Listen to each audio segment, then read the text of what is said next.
ஆகாஷவாணி.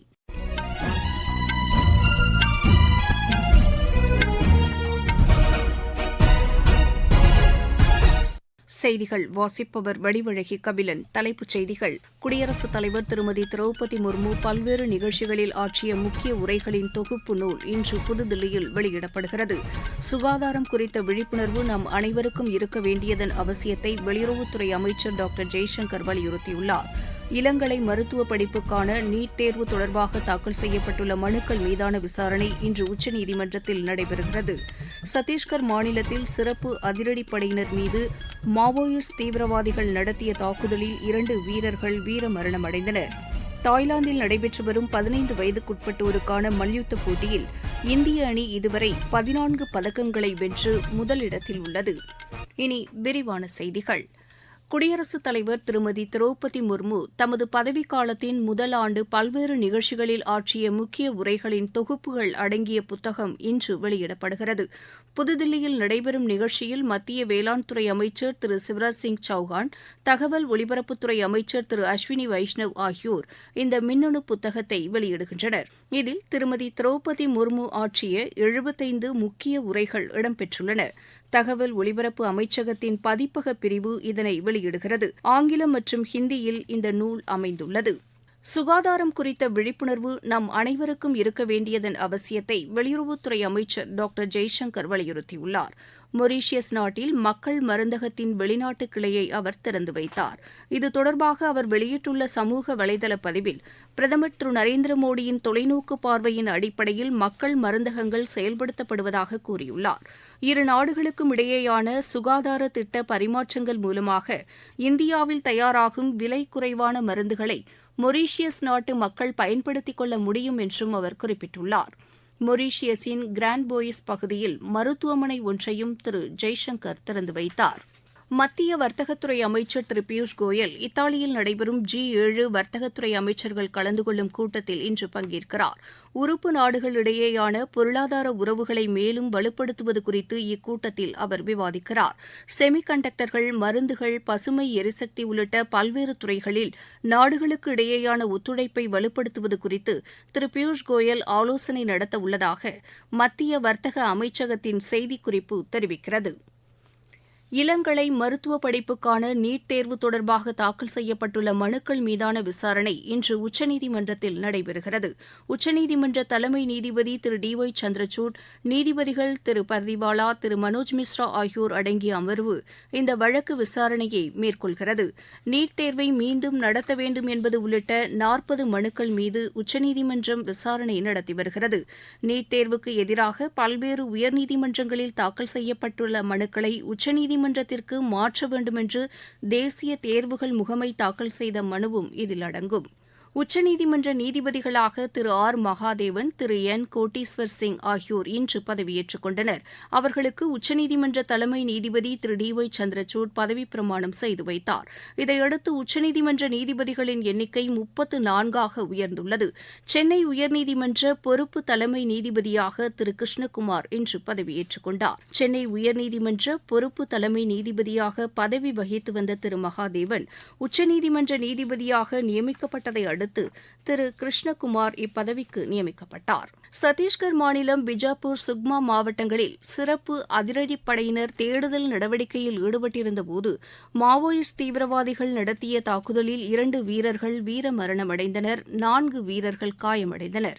காயமடைந்தவர்கள் மருத்துவமனையில் சிகிச்சைக்காக அனுமதிக்கப்பட்டிருப்பதாக எமது செய்தியாளர் தெரிவிக்கிறார்.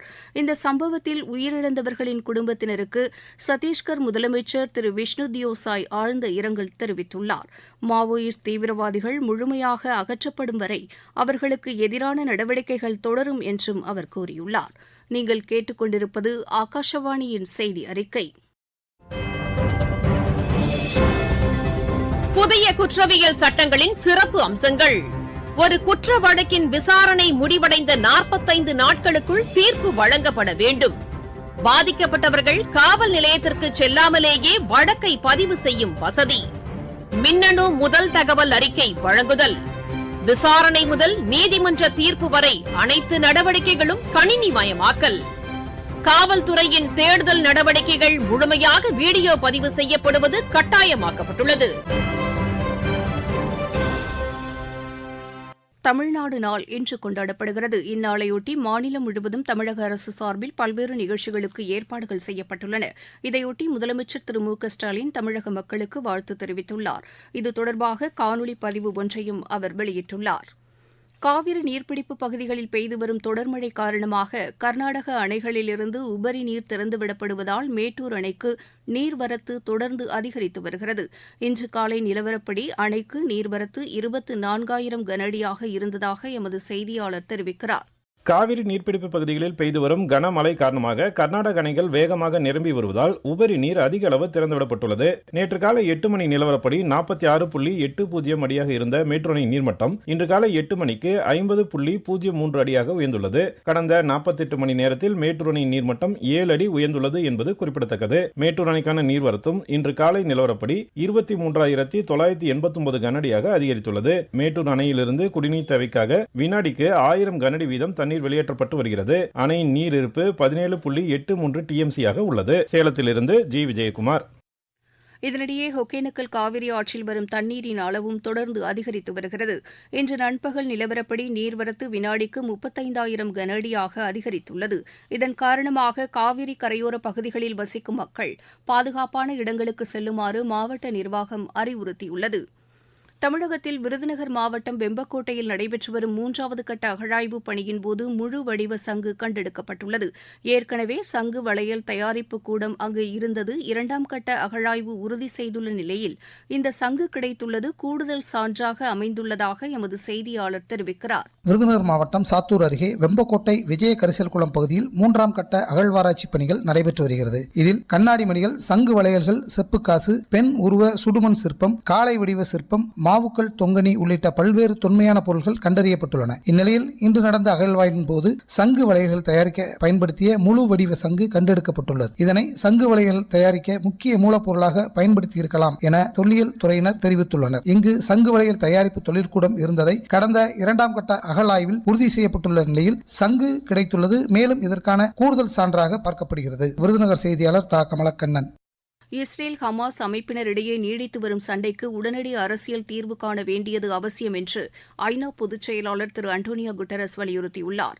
காசா விவகாரம் தொடர்பாக ஐநா பாதுகாப்பு கவுன்சிலில் நடைபெற்ற விவாதத்தின் முடிவில் சர்வதேச சட்டங்களின்படி இந்த பிரச்சினைக்கு தீர்வு காணப்பட வேண்டும் என்றும் இந்த விவகாரத்தை உடனடியாக முடிவுக்கு கொண்டுவர வேண்டும் என்றும் பாதுகாப்பு கவுன்சில் கேட்டுக் கொண்டுள்ளது.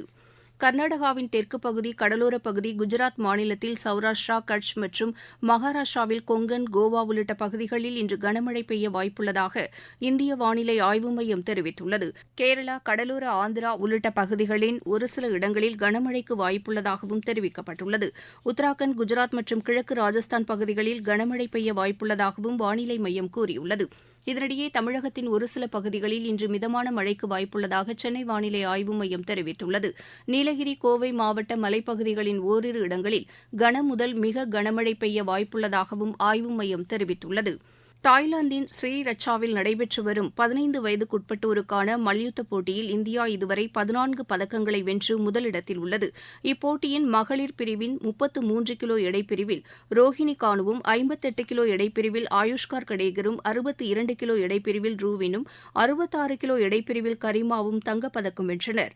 36 கிலோ எடைப்பிரிவில் வினாட்சியும், 39 கிலோ எடைப்பிரிவில் கஸ்தூரியும், 46 கிலோ எடைப்பிரிவில் ருத்துஜாவும், 50 கிலோ எடைப்பிரிவில் கனிஷ்காவும், 54 கிலோ எடைப்பிரிவில் மோனியும் வெள்ளிப்பதக்கம் வென்றனர். இப்போட்டியில் இதுவரை இந்திய மகளிர் அணி 10 பதக்கங்களையும் ஆடவர் அணி 4 பதக்கங்களையும் வென்றுள்ளன. பிரான்சில் நடைபெற்று வரும் உலகக்கோப்பை கயிறு ஏறுதல் போட்டியில் இந்தியாவின் தீபு மல்லேஷ் கவுடா தேசிய சாதனை படைத்துள்ளார். இப்போட்டியில் 5.71 நொடிகளில் நிர்ணயிக்கப்பட்ட உயரத்தை கடந்து அவர் இந்த சாதனையை புரிந்துள்ளார். தாய்லாந்து சர்வதேச டென்னிஸ் போட்டியில் இந்தியாவின் விஷ்ணுவர்தன் காலிறுதிக்கு முன்னேறியுள்ளார். அமெரிக்காவில் நடைபெற்று வரும் சர்வதேச டென்னிஸ் போட்டியில் இந்தியாவின் சகாஜா எமலாபள்ளி காலிறுதிக்கு முந்தைய சுற்றுக்கு முன்னேறியுள்ளார். மீண்டும் தலைப்புச் செய்திகள். குடியரசுத் தலைவர் திருமதி திரௌபதி முர்மு பல்வேறு நிகழ்ச்சிகளில் ஆற்றிய முக்கிய உரைகளின் தொகுப்பு நூல் இன்று புதுதில்லியில் வெளியிடப்படுகிறது. சுகாதாரம் குறித்த விழிப்புணர்வு நம் அனைவருக்கும் இருக்க வேண்டியதன் அவசியத்தை வெளியுறவுத்துறை அமைச்சர் டாக்டர் ஜெய்சங்கர் வலியுறுத்தியுள்ளார். இளங்கலை மருத்துவ படிப்புக்கான நீட் தேர்வு தொடர்பாக தாக்கல் செய்யப்பட்டுள்ள மனுக்கள் மீதான விசாரணை இன்று உச்சநீதிமன்றத்தில் நடைபெறுகிறது. சத்தீஸ்கர் மாநிலத்தில் சிறப்பு அதிரடிப்படையினர் மீது மாவோயிஸ்ட் தீவிரவாதிகள் நடத்திய தாக்குதலில் 2 வீரர்கள் வீரமரணமடைந்தனர். தாய்லாந்தில் நடைபெற்று வரும் 15 வயதுக்குட்பட்டோருக்கான மல்யுத்த போட்டியில் இந்திய அணி இதுவரை 14 பதக்கங்களை வென்று முதலிடத்தில் உள்ளது. இத்துடன் இந்த செய்தி அறிக்கை நிறைவு பெற்றது.